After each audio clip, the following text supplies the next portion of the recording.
Zookeepers of Reddit, what's the most human-like behavior you've seen in an animal? Polar bears are smart as F. They will purposely try to deceive you, and even mock you. You always work protected contact with polar bears, fencing barriers between you and them. There is usually a small gap running along the bottom which is large enough for a bear to get the front part of their paw through, so you never stand up close to the stainless steel fencing.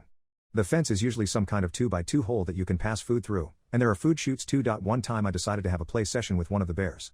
I took bucket lids, which are small enough to slide under the gap I mentioned earlier, and smeared them with peanut butter, honey, and other treats. Then I got on the ground in front of the pen and was zipping the lid back and forth on the ground, just out of reach. The bear was bouncing along and having fun, and finally when I faked him out and he pounced left, I shot the lid under the cage to the right, air hockey style. He went bounding after it, ate the treats, and came back with it in his mouth. This is the mocking part. He sat down in front of me with the lid still in his mouth and just looked at me for a few seconds. Then he dropped the lid to the floor, put a paw on it, and proceeded to zing it back and forth just out of my reach like I did to him. Bears 1, Keepers 0. One bear I worked with was very sneaky and would try to trick new people.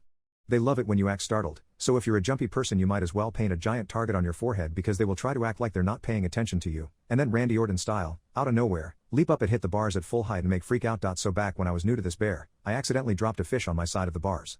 Your instinct is to pick it up, but that is exactly what you should not do because that puts you too close to the cage. He tried to stick his paw under and get it, but couldn't quite get it.